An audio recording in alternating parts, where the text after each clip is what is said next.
So good morning, everyone. Thank you for coming along. These webinars are something we do once a month, just to kind of link with people, engage with people on these kind of topics that we're kind of interested in.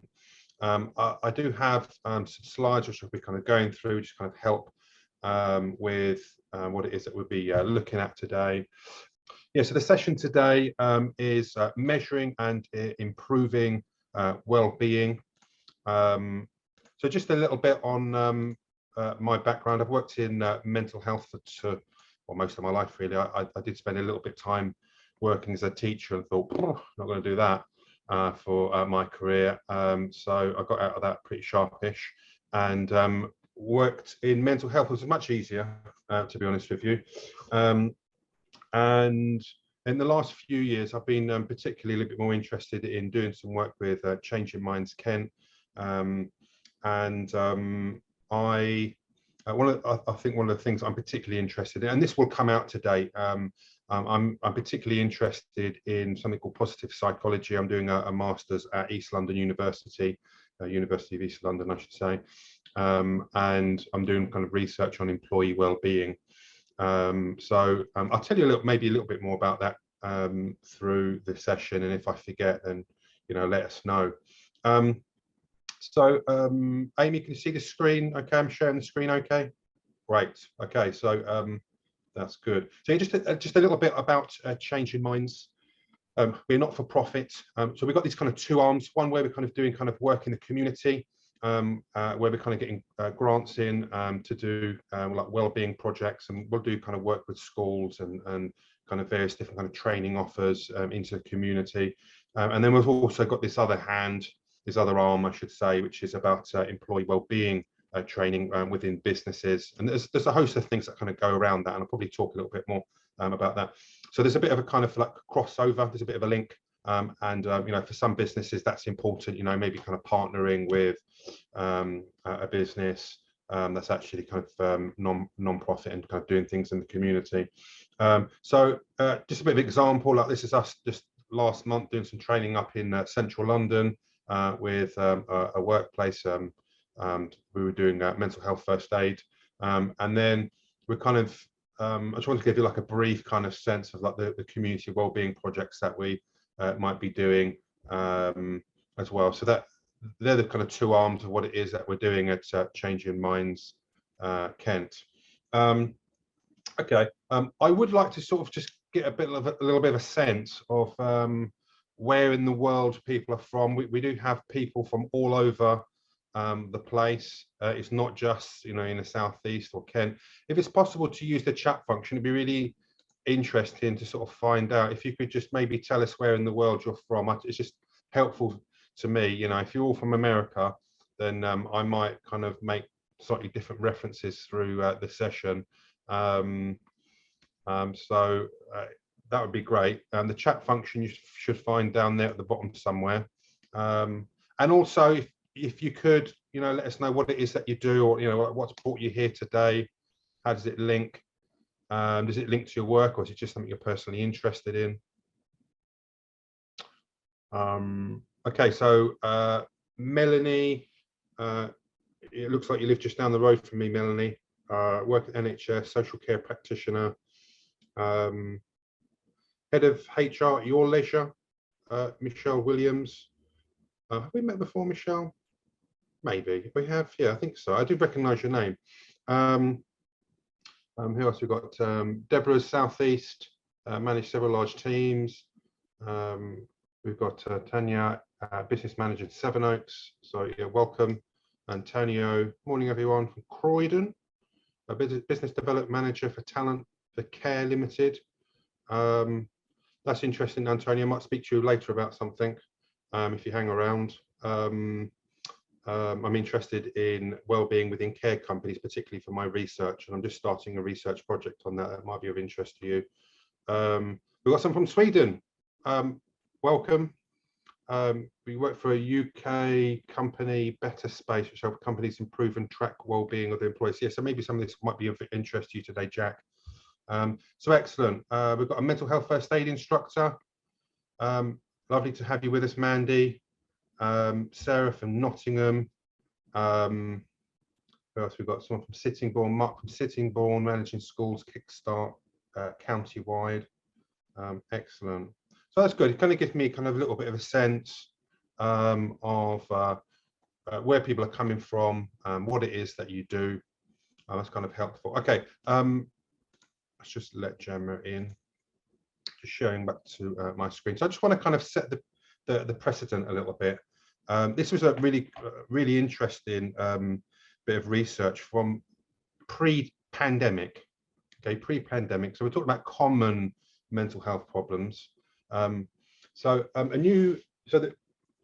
says a new survey because I copied it straight off of the government website, and it was new back in 2019, obviously not new anymore. But this Public Health England survey reveals more than 8 in 10 people have experienced early signs of poor mental health, including feeling anxious, feeling stressed, low mood, trouble sleeping in the last 12 months.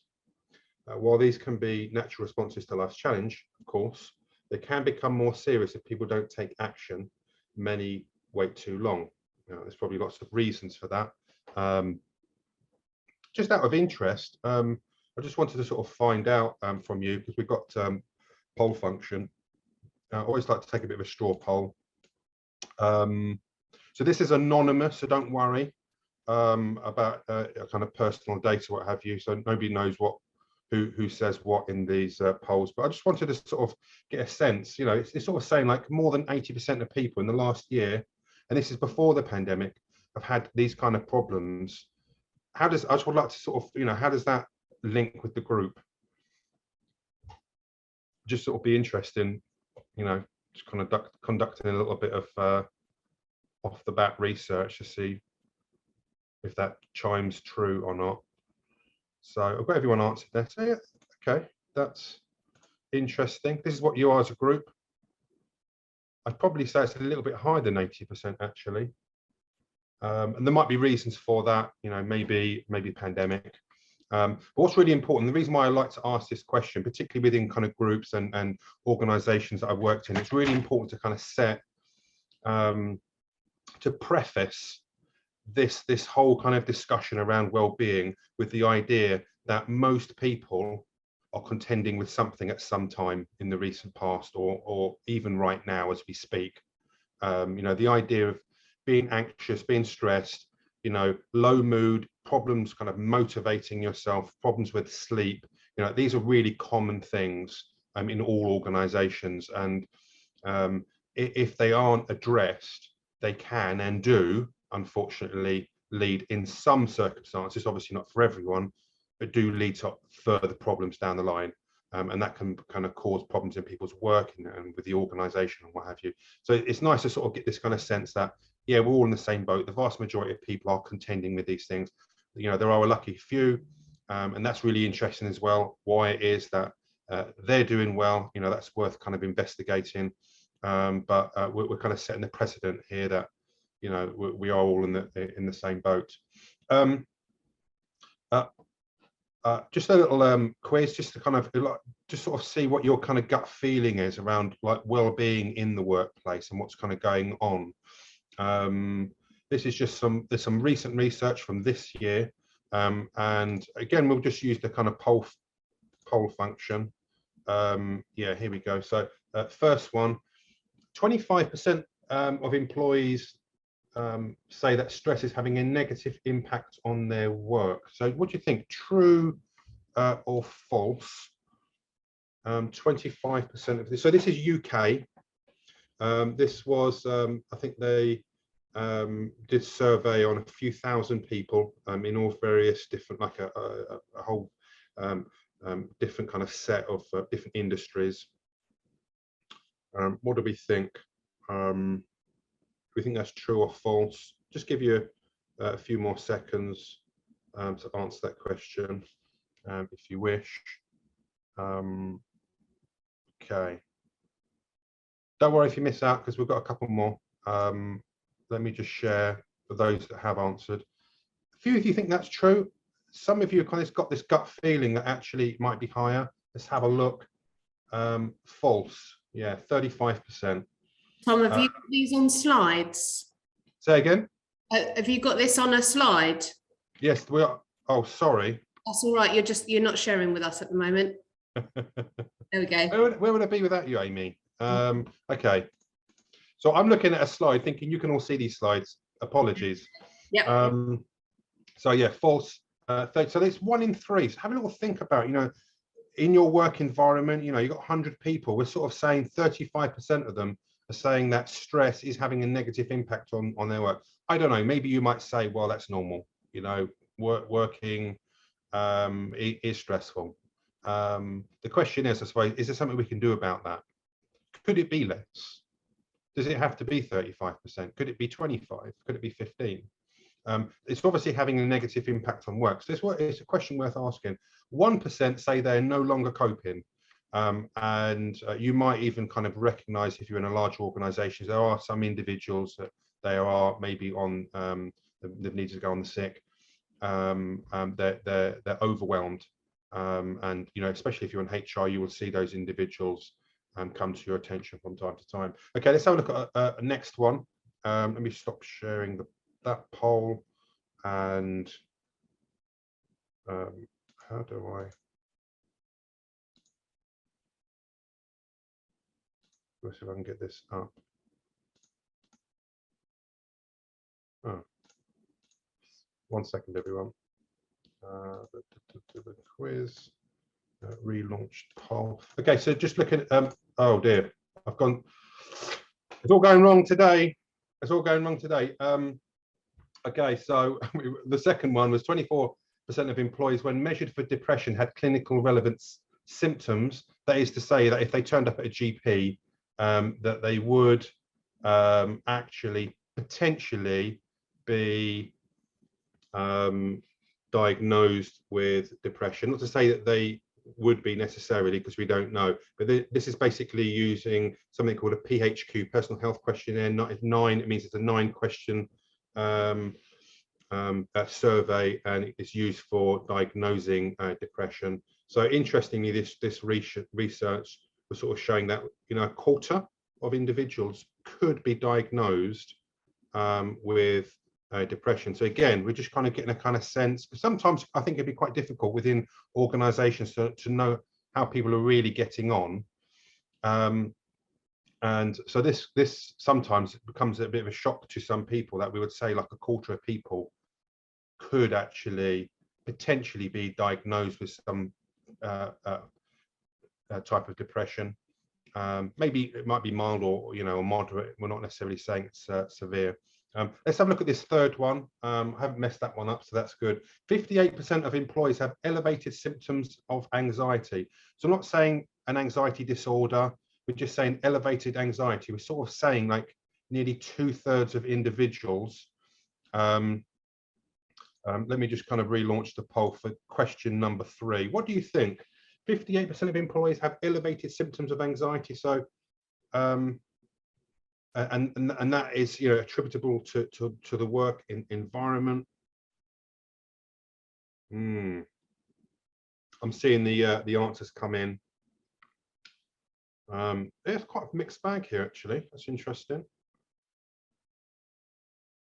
I'll just give you a couple more seconds.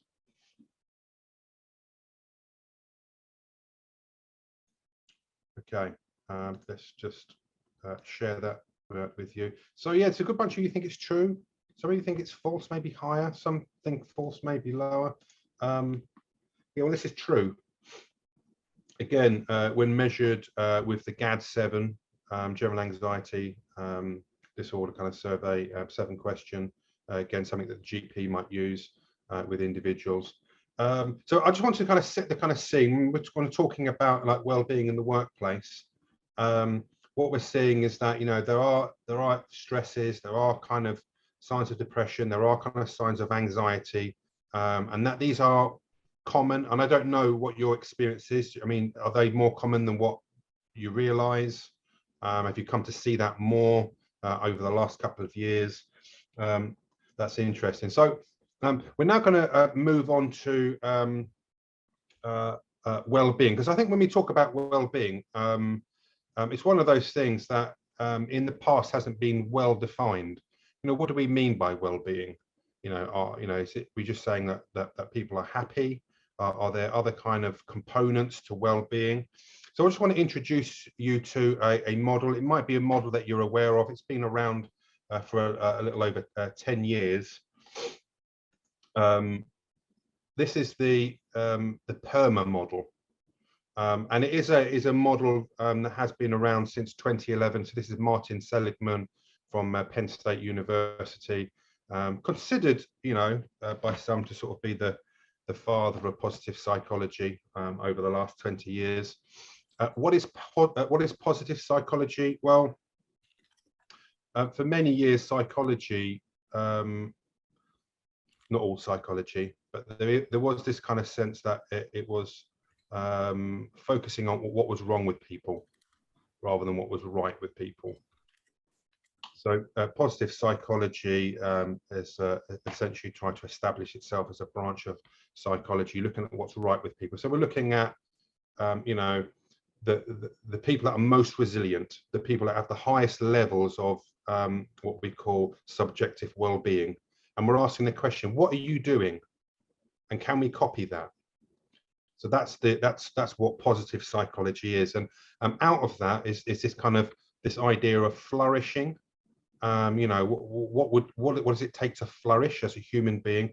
And so this was a kind of model of well-being where we have these kind of subcomponents of well-being. And of course, they're kind of tested to make sure that they don't overlap, that they are genuinely individual subcomponents of well-being. So what we have here, what Perma stands for, is positive emotions, engagement. So this is the idea of the idea of experiencing something called a flow, where you lose a track of time. It might be you have a flow experience when you're reading a book, watching a film, playing music, playing sports. Interestingly, research shows individuals who experience flow more often usually have a higher subjective kind of well-being score. Not everyone experiences flow. 80% of people do, but not everyone. So that's an interesting phenomenon. Maybe you've experienced that. There's times where you've been completely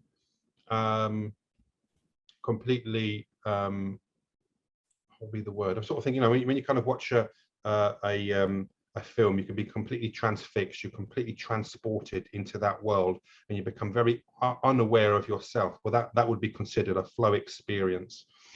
There's times when you kind of almost you wake up and like, oh, where am I? I'm in the cinema. I don't know what day it is. What time is it? Because you were not aware of self and time. So that's engagement, flow experiences, relationships. We have to have relationships in there. Normally, when you ask people, their happiest moments in life, a lot of people will say, will give you an experience where people are involved. People seem to be a real kind of core component of well-being. Very hard to be well without good people around you. The fourth one, meaning, being able to identify and know, what it is that you are doing. So we're not necessarily talking about the meaning of life, like capital M. We're talking about meaning in life, like little m. So there are lots of things that you do that give you a sense of meaning and purpose. And maybe there's something in your job that makes you feel like you're attributing, that you're helping with some bigger picture. That maybe you're helping individuals improve their lives, and from that you get a sense of well-being, which is associated with having meaningful activity. So again, that's another sort of aspect of well-being. Finally, accomplishment. I like to say it's like the wind in your hair. You sort of feel like you're going somewhere, you're achieving something, you've set a goal and you got there. It's very hard to feel well if you feel stuck. If you're not able to actually create something new, to make something new happen, to go somewhere new, even if that's metaphorically. So this was a really interesting kind of model at 2011. And I suppose I just wanted to kind of mention this last bullet point. So this is like a study that was done, a really interesting study, 2020, I think, nurses and doctors in China. And one of the kind of new research tools that psychologists have been using is looking at keywords on social media. So in China, they've got their own kind of social media platforms. You can actually, you know, in the West, it might be Twitter. Is it Weibo? I don't know. But in China, they'll kind of look at words that are used. And they started kind of looking at what words are most commonly used during the pandemic. And there was actually real kind of increase in negative emotion words. But at the same time, there was also an increase in words, you know, like resilience and friends and family. So it's really interesting that even though you know, they were obviously experiencing this, you know, in 2020, this new pandemic that's kind of going through society, and they were experiencing a lot of stress, they were also talking about positive things at the same time. So it's really interesting that there's a kind of mix of these things, that just because there's like bad stuff going on doesn't mean that we can't have good stuff going on at the same time. We're not like one or zero, and that's really interesting. When we look at individuals who are doing really well in work, they might be experiencing some negative things. They might be experiencing stress. They might be experiencing some low mood. But if we can also have some positive things going along with it, and those are the things that kind of create those kind of like grit and resilience. So these are things that can be kind of measured. So that's really interesting. These two things can be there at the same time. So this is 2011, and this Perma model, you know, as great as it is a generic one. Fast forward a few years, 2016, Peggy Kearn actually took this model and turned it into a surveying tool that you can give someone, and you know, they'll answer the questions, and you would get a score for each one of these 5. And maybe, Amy, we've got that, maybe we can share that with you. That's something that we actually do use in workplaces, and even in some of our workshops. So that was really interesting. Not only is it a model, but now it's a surveying tool. You can actually get a score where you'll be scored against these 5, and you get an overall score for your well-being. Things, though, have moved on even more since 2016. Just researchers, I think they're from South Africa, Donaldson and Donaldson. I do, not too sure from the pictures. It might be very unusual, same thing. But they've done some excellent work in expanding the model. So yeah, we Perma +4.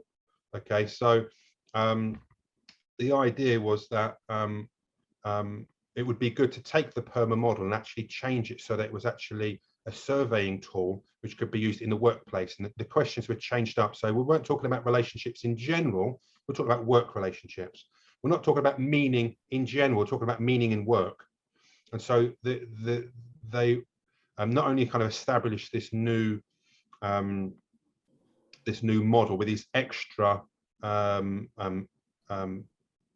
points to the model, but they've also changed the model up so it's a workplace one. So yeah, we've got the positive emotion, the engagement, the relationship, the meaning, accomplishment, the Perma, but we've also got physical health. And physical health, what the research has shown, like the quickest way to make improvements in well-being is to improve your physical health. It's a little bit like, it's sort of described like the tide in the harbour. You know, the tide raises all boats. So what we tend to see is people who have improvement in their physical health will start scoring higher across the board in all of these other areas. So that's a key bit of research, and we can't forget about our bodies. Mindset was added. You know, this is about how hopeful you are of the future. I'm sure you might recognise, you know, there's times when you've not felt hopeful. It does have a negative impact on your well-being. So how hopeful you feel about, you know, future work prospects. There's the environment. So your work environment, you know, if you work in a basement that's damp, that's probably going to affect your well-being. So, you know, there has been quite a move, you know, in kind of workplaces to add greenery, to have the opportunity of being able to go outside and stuff like that. So that's something that has been around as a concept and idea for a while. And obviously there's the kind of questioning that. And finally, financial. That's a big one, you know, because that can be a big kind of stress. Some people do leave work or pursue other careers purely for financial reasons, depending on, you know, what their home life situation is, what responsibilities they have. So feeling like you have enough money to do what you need to do, and does have an impact on people's well-being. You know, some of the questions there are, well, actually you'll get to see this. So what I'm sort of interested in is people actually having a go at this. We've got this surveying tool digitized, where you can actually go through it yourself. What I was sort of interested, there's about 25, maybe 29 questions. We've got a link. What I'm sort of thinking is probably just giving you guys 5-6 minutes to do that. As you go through the questions, it'll give you a score at the end. Is your well-being low, medium, high, or very high? So here's the link. Maybe Amy, you can throw that in the chat function. wellatwork.scoreapp.com. So if you, I was just sort of interested in people just taking, maybe we can have a break for 5-6 minutes. I'm just going to give you an opportunity to give that a go, just so you experience what it's like to actually do this Perma +4 workplace wellbeing survey. At the end, it will actually give you your score, and what areas you did well in and which areas you didn't. So maybe 5 minutes, everyone okay with that? I'll give you 5 minutes just to kind of go through that. And then maybe I might use the anonymous poll function to sort of find out how you did, which would be interesting to get a little bit of feedback from you. So I'll give you 5 minutes. I'll stop talking, let you concentrate. If anyone has any problems, like you can't access it, then shout out in the chat function, and we'll help you out. Okay, we've just had a little over 4 minutes. If you're just finishing up, then I just wanted to let people know a few things about this just while you're finishing up. So what you will have noticed if you did the survey, we've got these kind of 9 areas. Each one of these 9 areas has 3 or 4 questions, and the idea is that they're kind of delivered randomly, so you don't really know which one, unless you start thinking about it, attributes to kind of which area. The other thing to bear in mind is obviously this is subjective. Well-being is not something that you can objectively measure, like you can stick some sort of like thing on someone's head and measure their brain waves and get some objective score. So it's always a reflection of how a person's actually feeling, and of course if they have had just if someone or you have just had some difficult experience, you might actually find that your perception about your well-being might be lower. Maybe later on in the day you might feel better. So there's a bit of variability in this as well. So it's interesting, thinking about taking these types of measurements, that we need to bear that in mind to a certain degree. The other thing, again, is this kind of sense of anonymity. That does have an impact. I don't know if you're kind of aware of that. I was just sort of thinking, I think we've got this particular one set up where you've got to put your name in at the front. There's something about that sometimes can affect the answers that people give, because there's this kind of perception of needing to put a good front forward, that maybe you are coping and maybe you're not and stuff like that. So where probably there might be worth kind of making a little kind of change in that so that it's more anonymized for individuals. So that's another thing to kind of bear in mind, that the less anonymous surveys and questionnaires are, the less likely you are to get good quality data, because people are just going to start telling you what you want to hear, and that's not particularly helpful. So this is an interesting kind of surveying tool. That's what I was going to ask people how it is that you got on. So everyone should have kind of got a score, and what you will get is an email later, or you might have it already, which will give you the link to your kind of outcome with what areas you did well on, which ones you didn't. Let me just kind of, I'm just sort of interested how people have done with your well-being score. So you would have kind of got low, medium, high, very high. There is a nice normal kind of distribution in this. The other thing is, I don't know how comfortable people have been in actually doing the survey. I mean, I don't know if you've done the survey or not. We've got a few people that have done it, so that's interesting. Okay, so just going to give you another couple of seconds to answer that, what your well-being score was. And then we'll have to move on. Okay, here we go. So that's interesting. We've got quite a few people like medium, some people high.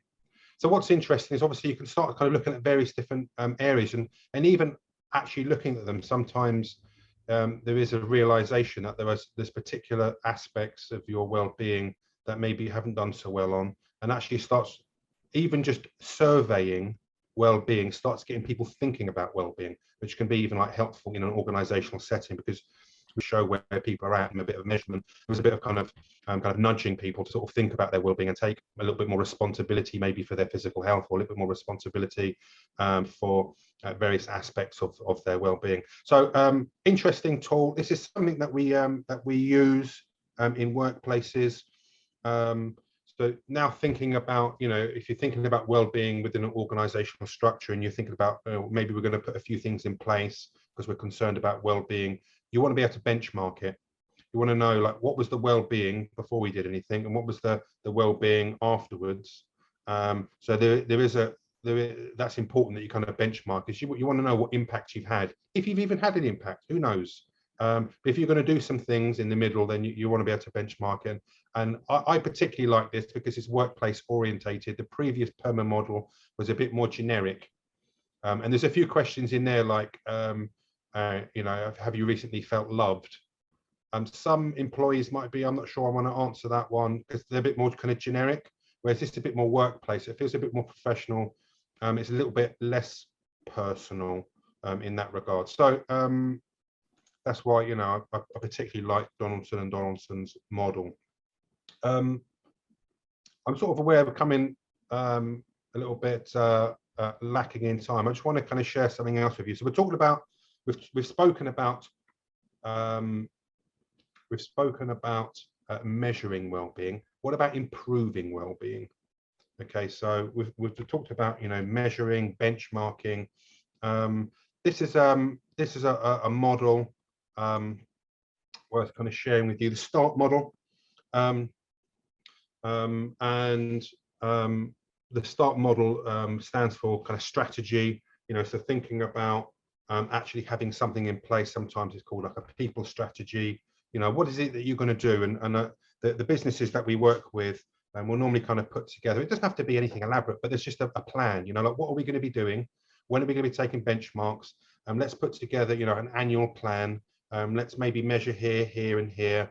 Let's do this type of training. Let's do this type of intervention, and see what kind of impacts we have. So that's what we mean by a strategy. And that strategy is going to be different for every organization. It depends on who you've got working with you, what you feel like the issues are.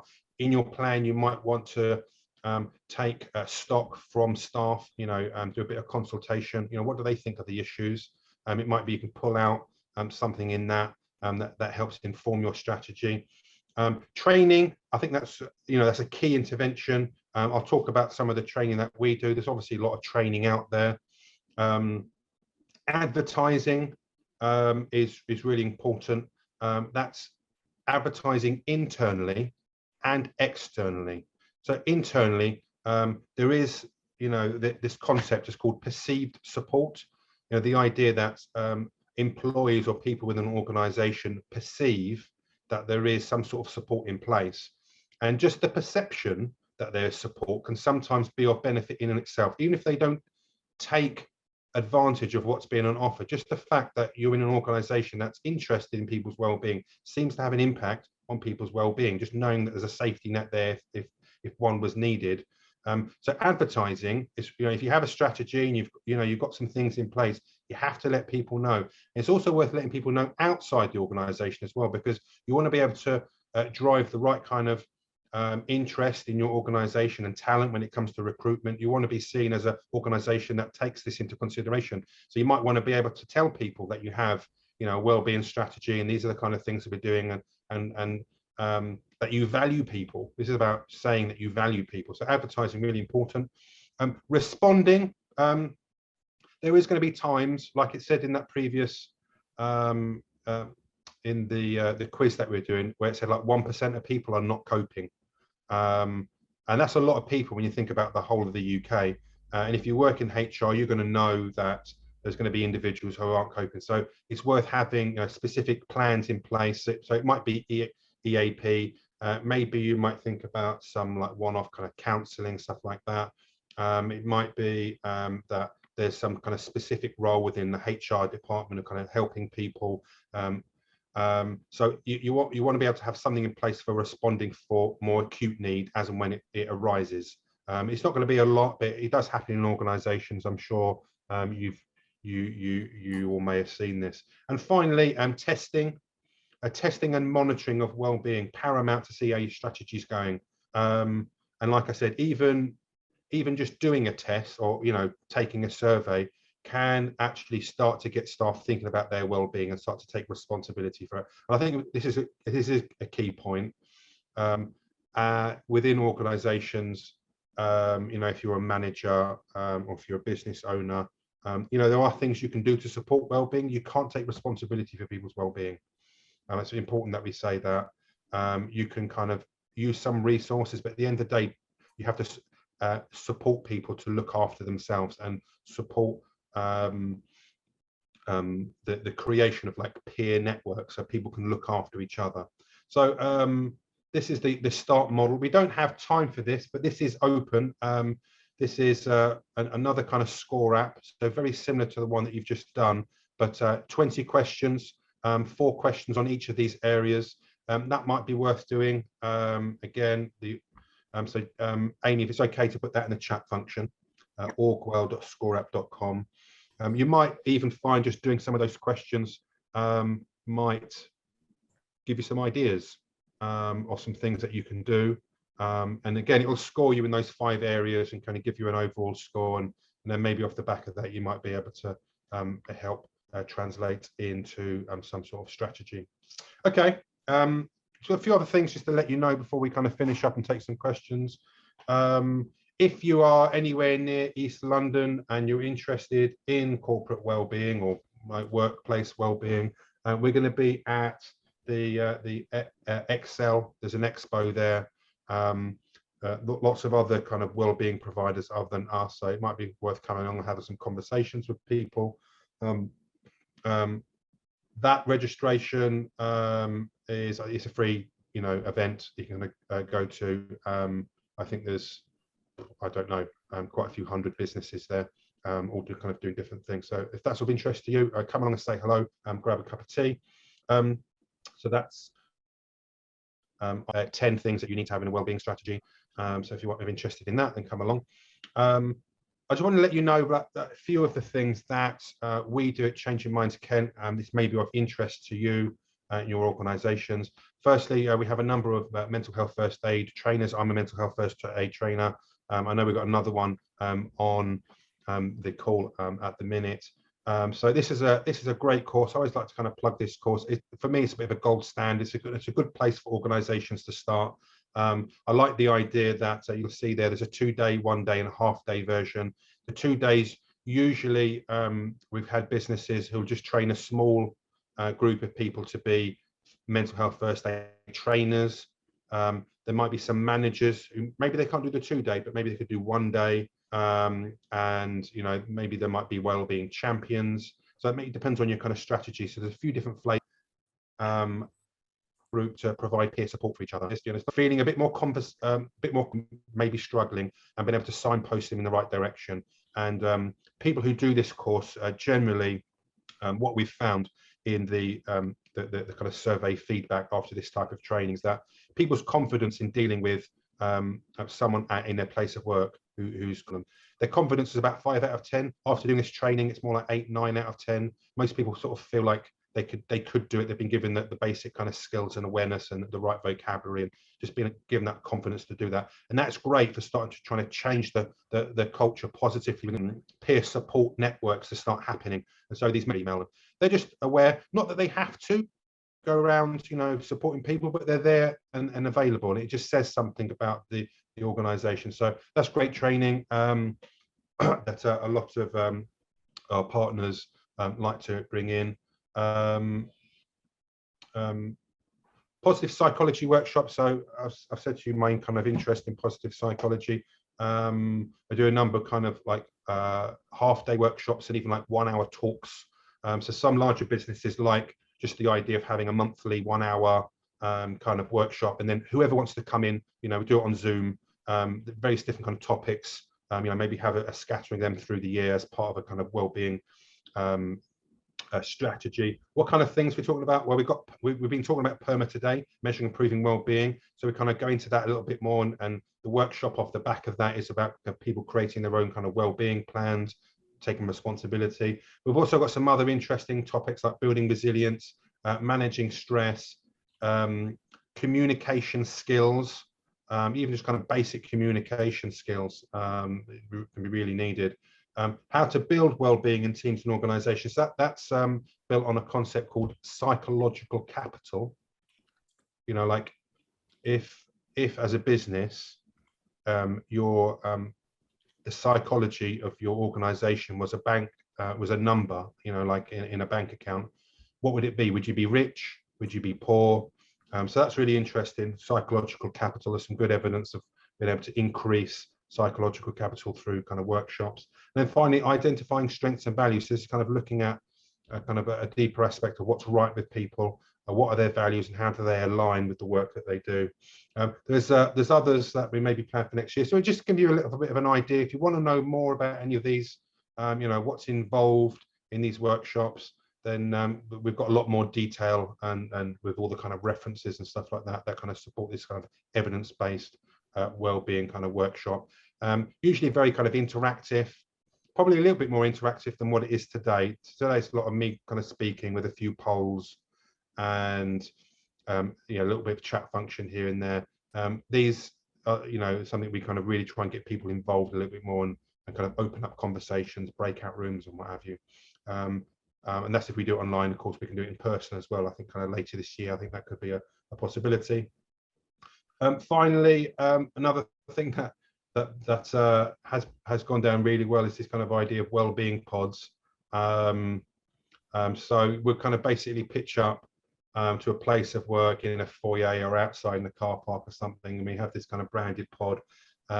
We have you know, some tablets where people come along and actually measure their well-being. We have it kind of manned with like well-being coaches who kind of have conversations with people. We take blood pressure. You know, we have a little competition, who's got the best blood pressure. It just kind of starts conversations about stress and what's going on at work and stuff like that, and help people a little bit more informally. So people normally come down to the well-being pod in like groups of 2 or 3 with their friends, and they have sort of kind of friendly discussion around that. And that's been really kind of good in like providing this kind of sense of just kind of offering something to places of work. So there's just a few of the things that we do. Just a reminder, you know, about social value, you know, profit to people. We are a kind of non-profit organization, and I think that is it. If anyone fancies a cup of tea, either over Zoom or if you're local, you know, at Costa somewhere, and a chat about things, that'd be great. We've got the newsletter. I think, Amy, I'm right in saying that if people have registered, we probably put their name on the newsletter, so you might get some bits and pieces. If it's not of interest to you, there's an unsubscribe button at the bottom. Just sack us off. That's fine. If it's no good to you. I think that's it. Amy, is there anything else? Have I missed anything? Not at all. Just in case you hopped on last minute and you didn't actually get a ticket through Eventbrite, you won't be on our mailing list. So I have just put a link to subscribe in the chat for you, along with several other links. But the recording of today and all links and everything, all the resources referred to, will be sent out as part of that newsletter. I normally get it out within a week, 2 maximum. So that should come straight to your inbox if you subscribe, if you've not already subscribed. Tom, there were just a couple of questions. I noticed. Yes. I didn't want to interrupt you because you were in a flow. Sorry. But no, the source of the data, you know, the quiz. Yes. The 2022. Yeah, I did fly past that. So that was Champion Health 2022 Employee Wellbeing Survey. So yeah, when Amy sends, I mean, have a little kind of a Google of that. I'll just stick it in the chat function there. Because there were a couple of people that wanted to share that data with their employees. Yes. Okay. Yeah. Interesting data there. Jack, you were asking link to the event. We talked about the Excel. Yeah, I've got a link now. I found it. Thanks very much. Yeah. Thanks, So Amy. it's a larger sort of like corporate, back to business sort of thing. In the corner, there's like 20, 30 well-being, like business well-being kind of providers. So there'll be other training providers and coaches and all manner of things. But we just make up a small set of a larger kind of expo on getting back to work. Yeah. So what does that leave us? Any questions? I mean, I've talked about a lot of kind of things today. Was there anything in there like, what is he talking about? Or are you all kind of studying positive psychology and you know about this all already? Any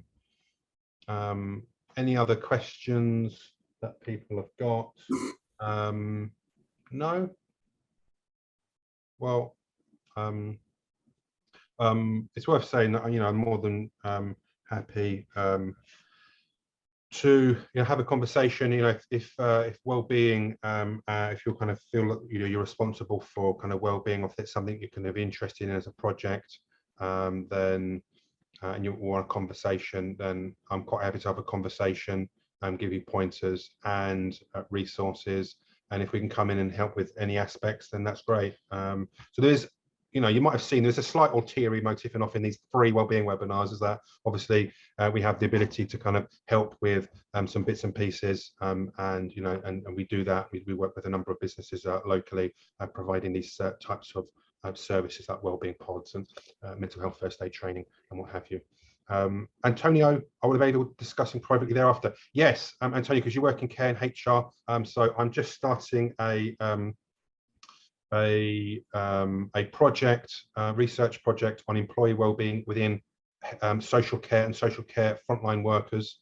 So that's of particular interest to me because I also work in social care. I do Changing Minds part-time, but also I'm a director of a health and social care company with people working in the community. So I'm particularly interested in that.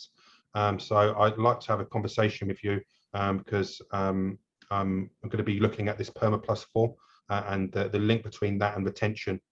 Do people who score higher with their well-being, are they more likely to feel like they want to stay? Those who have poorer mental health, are they looking to leave? And what degree is that true? So that's maybe I can talk to Antonio about that. Any other questions, anyone? If not, have a good afternoon. It is Friday. The sun has been shining.